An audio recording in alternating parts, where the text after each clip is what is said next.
welcome to the show.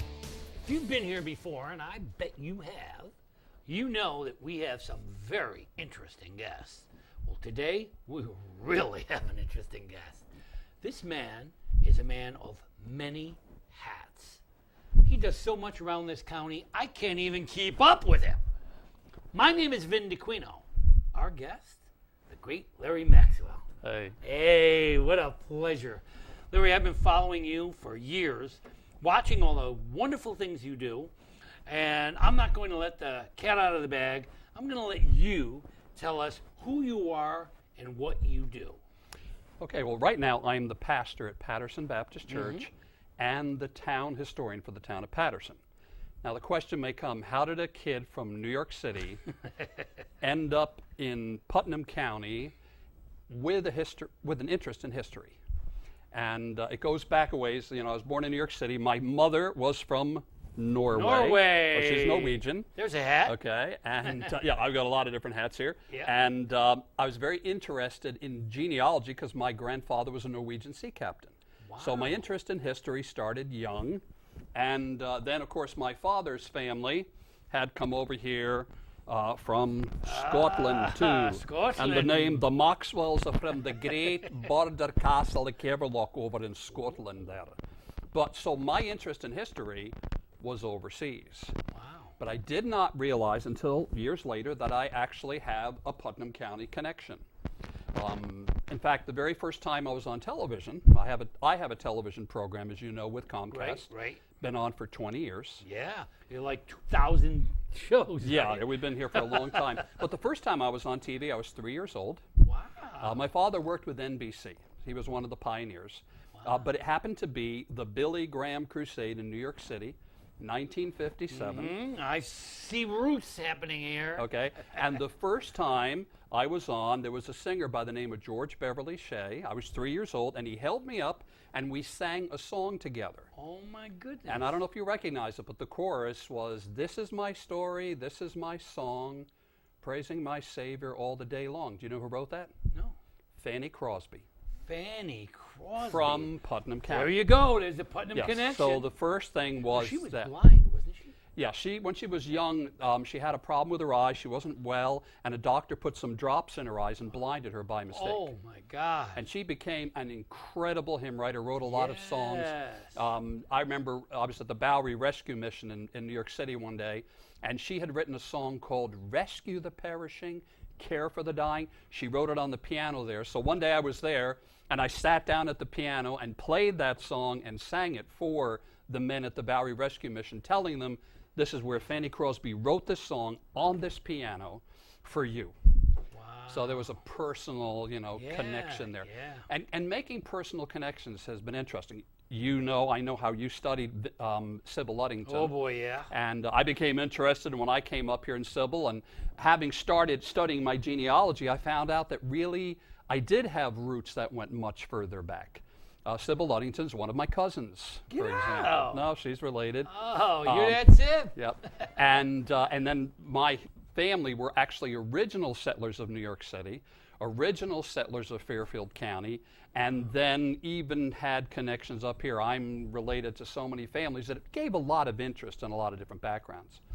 But music was one of my interests, and as a young person, and history, and I was trying to decide, what am I going to do?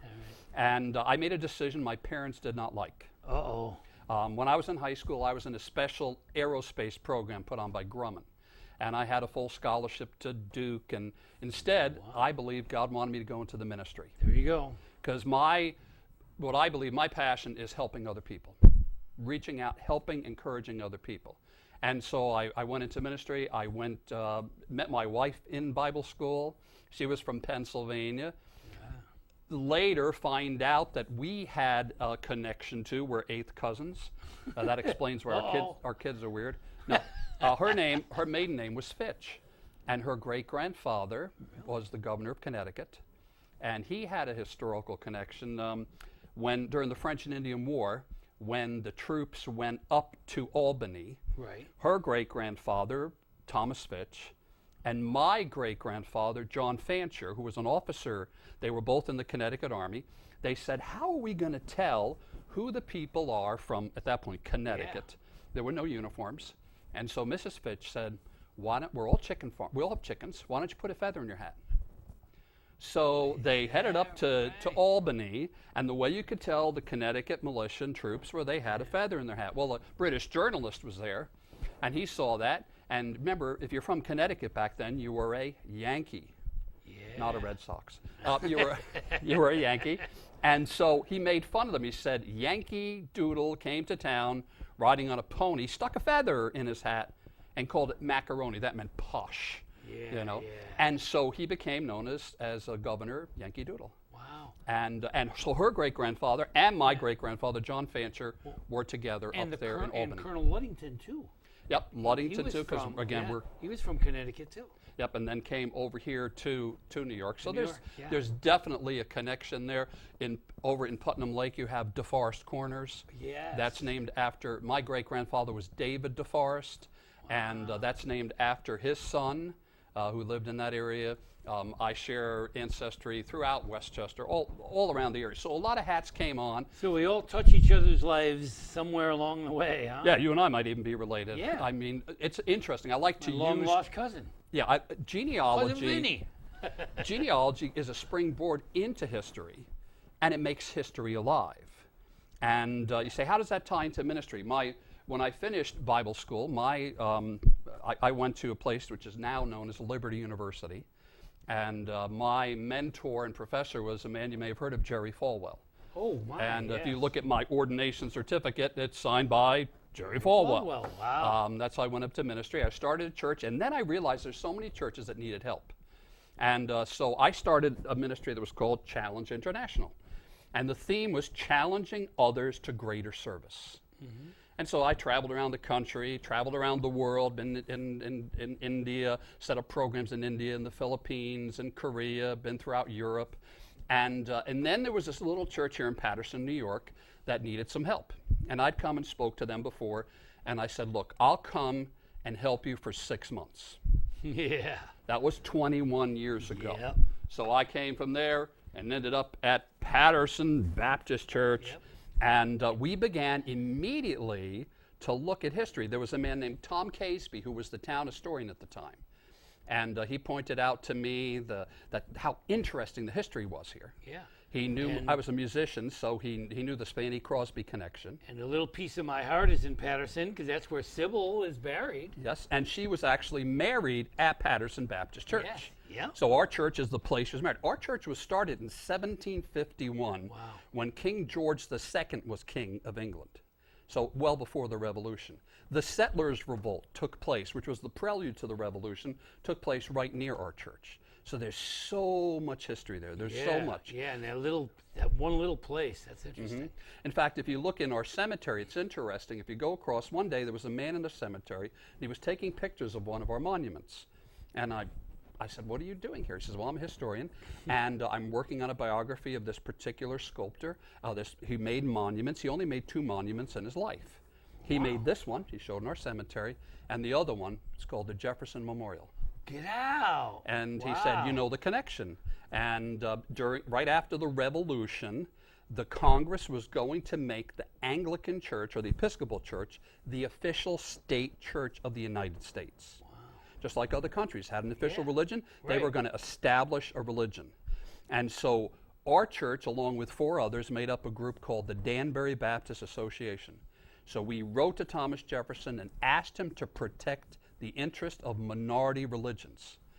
And remember, before the Revolution, right before the Revolution started, it was illegal to be a Catholic in New York State. Wow. You couldn't celebrate Mass. No. Wow. So our church wrote this letter and asked him to protect it, and he responded with a letter which was called the Separation of Church and State Letter.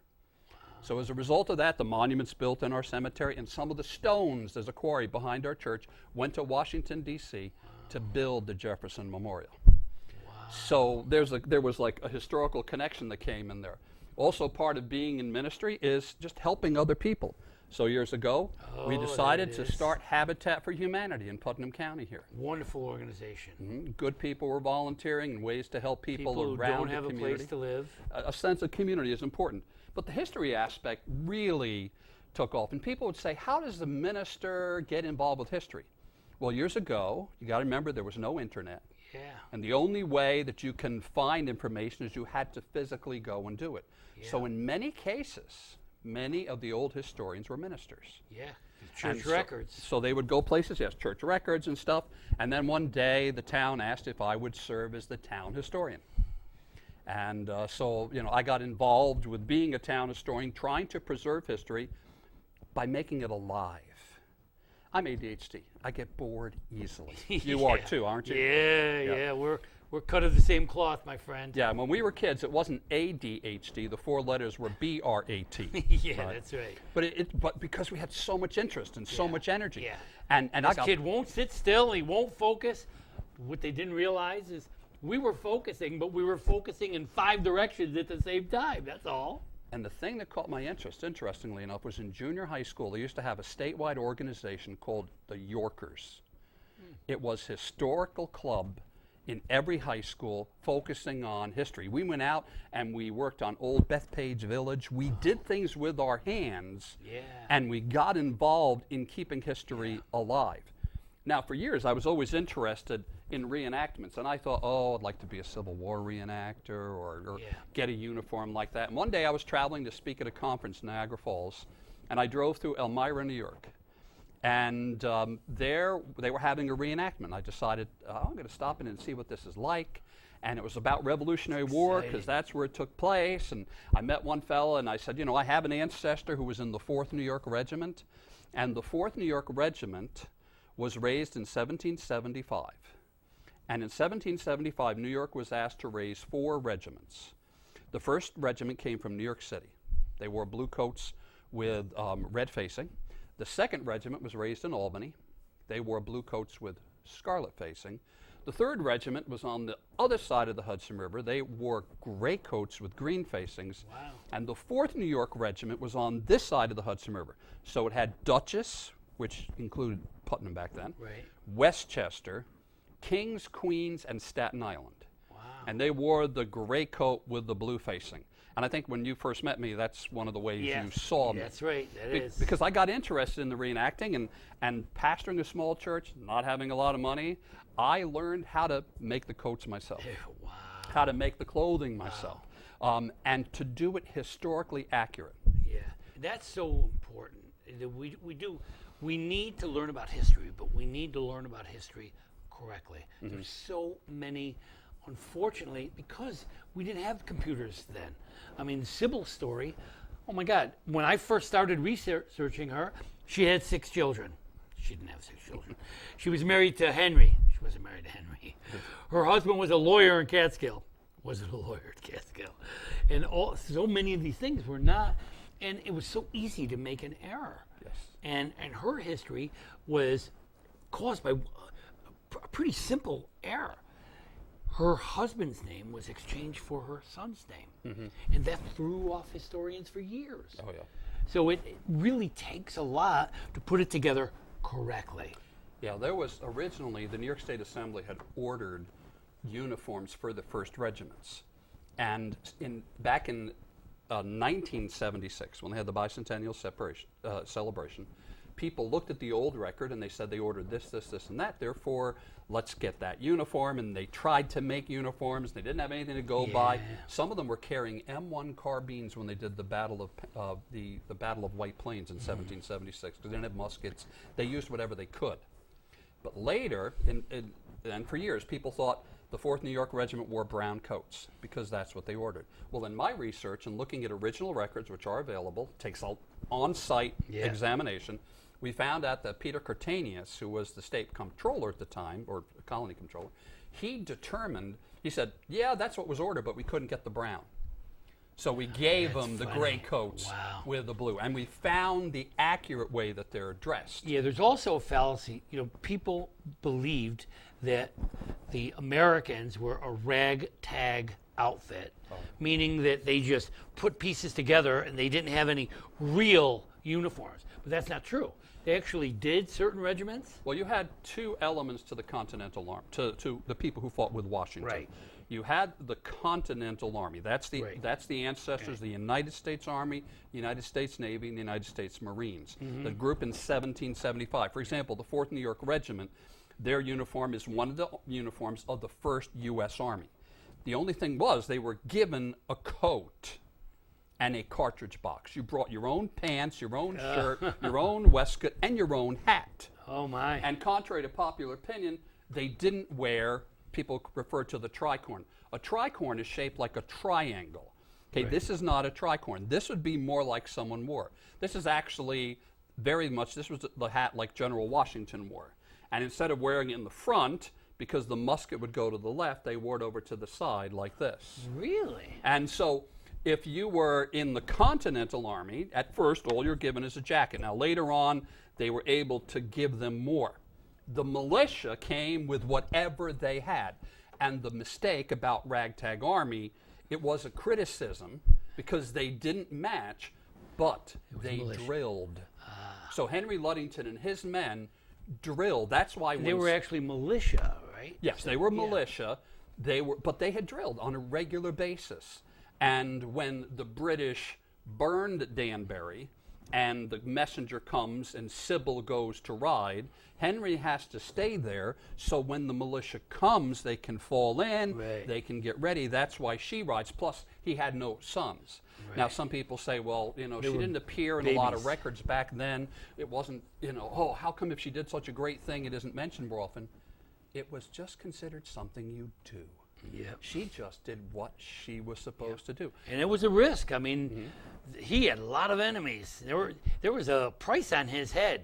She could have been killed easily that night. Yeah, now her inspiration came, of course, from Paul Revere and his fellow riders, but really more so from the hittable Prendergast. Yeah. Because before the revolution took place, there was a settlers' revolt, and that took place in Fredericksburg, which later became Patterson, right near where the current Patterson Baptist Church is. Some 300 people gathered together because Beverly Robinson, while the men were away at the French and Indian War, loyalist. decided that he would produce a document saying that his family owned everything to the Connecticut border. Yeah.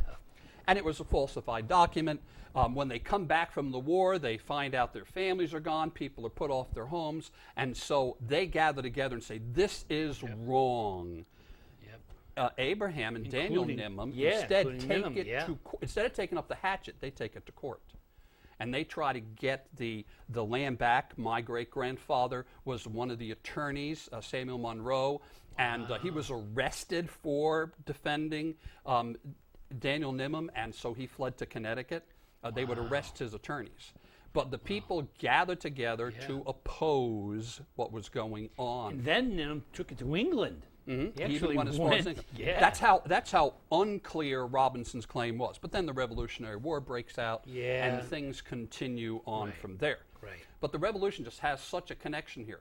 And so I started to study. I wanted to portray the 4th New York Regiment, which my great-grandfather was in, and I learned how to do the sewing. I didn't know how to sew when this started. And so back then, the internet was not so big. Yeah. I went to the library. There were no books on sewing. Wow.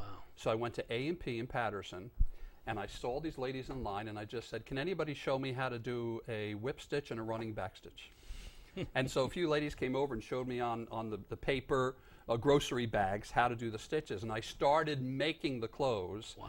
Then one of the leading tailors began to teach me how to do it accurately, and then I became a historical tailor. So I make all of the clothing. I even put together a book because a lot of people didn't know how to make my the clothes. So goodness. here's one on how to make a regimental coat. It shows them step by You know, step. I wasn't even aware that you had this book. Yeah, it's on Amazon.com, so they Wow, can find that on wonderful. Amazon.com. And then as a result of that, too, I also was contacted by the History Channel, and they asked me, I became a historical advisor for a number of projects, including this 13-episode series called The Revolution. So first they brought me on to give advice to make sure things were historically correct. Right. People make the mistake. The History Channel is not there to portray history. They're there to make money. Yeah, that's right. So there That's will be things that are not accurate on Yep. there. So they said to me, give me some generic Today we red call that Hollywooding. Well, they said you have to improvise. No, history's so interesting, you don't have to. You don't have to, right? So the real they- thing is more interesting. Yep, so they had me come on to do the historical advising, but then the costuming. So then I did the costuming, I gave the advice on what to wear, what they wore in the different battles. Of course, by the time it hit the editing floor, they would take this scene and that scene, meld them put together, and make mistakes. You also did one for there was a special on Sybil. Yes. And I know you took part in that as well. Yeah, we did that was for the Travel Channel where we were Right, doing right. something. Or you did part Yeah, of that I too. did right. part of that too. And they used the statue, but I said, look, instead of just talking to Vin, because I recommended you as a good resource, I said, I can get you reenactors. I said, oh, can you get us 2 or 3? I'll get you more than that. And we portrayed the burden. you did a of wonderful Danbury. job. Wonderful we made it exciting and alive. And that's what people love about the reenactments, is keeping history you had my alive. grandchildren, man, chomping at the bit. They were loving it. I said to you, one of the funniest stories was I had my 2 grandchildren, and I told my grandson, I said, see, look, that's George Washington. He says, the real one? I said, no. I said, he's an actor. And my granddaughter looked up at you and she said, Papa, he's big. I think he's the real one. She was like so fascinated. It was just wonderful. And we watched the battles. It was just, what a wonderful way to learn history. Yeah, we will do small reenactments where we're or historical society programs, but then we'll do battles where there's 4,000 of us. Yeah, oh my So God. we really bring it to life. Nearby we will do the Fort Montgomery, we'll do the battle at Fort Lee, and we do a number of other things. Yeah, But it the key really does bring history to life. Right, and then while doing that, after becoming active in history like that, I then became part of the Company of Military Historians, and then became chairman of the Company of Military Historians at West Point. Wow. And then as a result of that, the governor of Kentucky honored me, made me a colonel in the Kentucky militia for my, not just the humanitarian, but the keeping history alive around the country. The Sybil connection right now, I'm working on. I put together a screenplay about Sybil Ludington and we the need to whole get her battle of word out there. Danbury. The way I started writing when I was in school. I started writing poems. That's how I started. And when I was a senior in high school, I became the literary editor for our yearbook. And our yearbook won all different types of awards. Wonderful. And then I began writing songs. I had a friend tell me the best way to get to a girl's heart is write her a song. In fact, that's what I did for my wife. I wrote her a song. And so I began writing songs and poetry. And then one year, there was a small weekly newspaper, and I lived in the Adirondacks, the Times of Ty. And I started writing for them about local events. And then the daily newspaper from the Glens Falls Post-Star, which is part of the Gannett, asked me to write for them. First stories I began writing for them. A lot of rich history up there in Glens Falls and Lake so, George. Oh yeah, there was so much that even during the Revolution. But I began writing and covering the Adirondacks. Then the United Press asked me to write for them, so I became a correspondent with the United Press. Wow. And then my stories went across the Associated Press. And in 1990, I won the first place writing award for all writers in America as reporters. So they recognize the writing. So you have a piece here that you this wrote. is Oh, good. Share it with us. Yeah, I put together a poem. Let's see, probably this one you might appreciate the most. This is called Sybil Rides. Ah, okay. Okay. As Danbury burns, Sybil rides. As the rain falls and the wind blows, Sybil rides. As the redcoats revolt and the Tories rejoice, a young heroine rides and lifts up her voice. Come join the battle. Come one, come all, come with your muskets, come answer the call. While the colonel waits, Sybil rides. Though wet and weary, from house to house, Sybil rides. With a stick in hand, she raps on a door. As they come to the window, she shouts out once more, come join the battle, come one, come all, come with your muskets, come answer the call. As the night goes on, Sybil rides. On through the darkness, ignoring the pain, Sybil rides. The enemy marches towards Ridgefield on their villainous task. Sybil calls the militia to stand in their path. Come join the battle. Come one, come all. Come with your muskets. Come answer the call. As the militia responds, Sybil rides. With unrelenting courage, for 40 long miles, Sybil rides. Some come by foot, some come by horse. The enemy will flee as these stay the course. They come to the battle, they come one and all. They come with their muskets, they answer the call. As daylight breaks, Sybil rides. The long night is past. She is home safe at last. Sybil smiles. Wonderful. Yeah, so I began writing and published the first, of course, being a pastor. I liked helping people. The first book that I had published was called Gaining Personal Financial Freedom. Through the biblical principles of finances. Most of the principles on finances are from the Old Testament. And so this is a very practical how-to guide.